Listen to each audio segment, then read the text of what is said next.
Hi guys, here we are on the second hole at People's Golf Club today, and what I'm going to talk about is bunker play, how important bunker play is to lowering your scores and improving your shot game as a whole. So it's the same technique with bunker play as a pitching. See a lot of errors, people trying to force the ball up in the air. They don't actually trust the club, they don't have the ability to trust what they're sort of thinking or how they what entails throughout the shot. So this is, I believe that pitching and bunker play have the same sort of mechanics. So what I mean by mechanics is how we set up the golf ball and how we deliver the shot. So I'll talk about three things I like to do with my bunker play. So the ball in the middle of my stance, weight forward, and I slightly open the club face. So what we need to do with this shot is we need to think about an L shape. So what I mean by an L shape is when we take the club back, we make an L shape with our left arm and club shaft, and as we come back down, we make, it's like a mirror image, so our right hand and club shaft make that angle.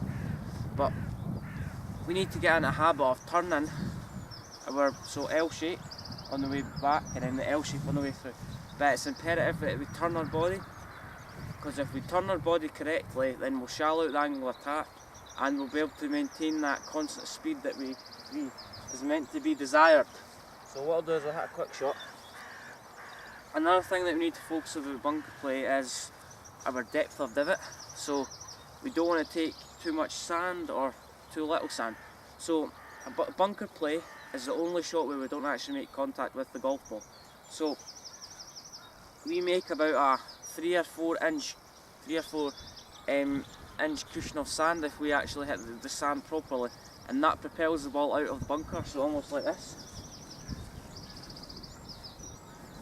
So ball in the middle stance, weight forward, and I'm just going to hit down on that imaginary line and focus on that sand, getting the ball out of the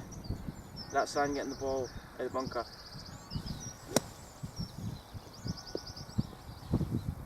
Pretty good shot. So another thing we need to work on is our depth of divot. So as I was saying, we don't want to take too much sand or too little sand. It's important to get the right strike. If we get the right strike correctly, then we'll have consistency throughout our shot. Our shots will be more predictable.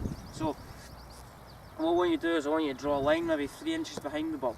I don't want you to hit any shots just yet. So what you need to do to manufacture this shot, we have to hit the correct sand. So if I take the club back, I'm going to try and hit that line. So as you can see, I took quite a heavy divot there. So took quite a big divot. The club's entered the sand quite early on comparison to that line. So if I was too shallow, I would almost hit in front of that line.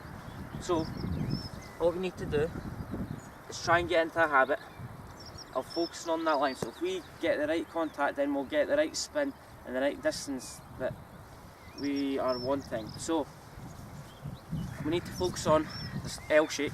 So L shape back, L shape through.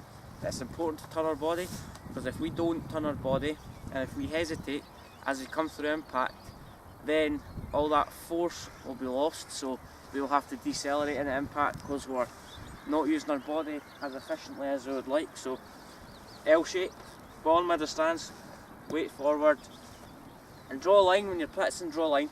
Obviously you can't do it when you're actually playing a competition, because that would be classed as cheating. So just want to hit that line. I want to focus on the line. So if I focus on that line, I don't focus on the ball. So a lot of people focus too much on the ball, they don't actually make contact with the ball, we make contact with that line. So 2 or 3 inches behind and just hit down on that line, but make sure you accelerate.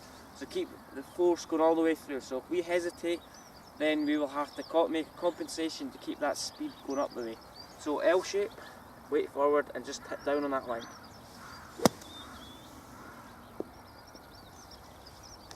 I'll hit one more.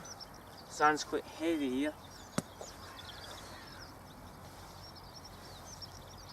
Another thing you notice is when I turn back, I cock my wrists instead of hinging too early. So I cock my wrists but maybe halfway.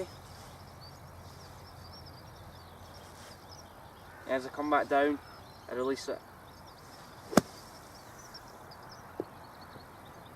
So that's a video on bunker play. If you've got any tips on the video, let me know. So we worked on weight left, ball in the middle of stance, L shape, the left hand on the way back and club shaft, and then right hand and club shaft on the way back. So that's basically it. If you find my tips helpful, subscribe to my channel at Allan Golf. It's free subscription.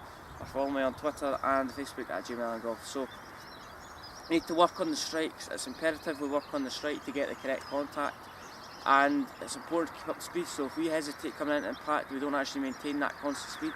Another thing you need to think about is your follow through should always be longer than your backswing, so we're accelerating, because that will make sure that you're committing to the shot correctly, and that will help you hit the desired shot. So if you've got any thoughts on the video, let me know. So thank you.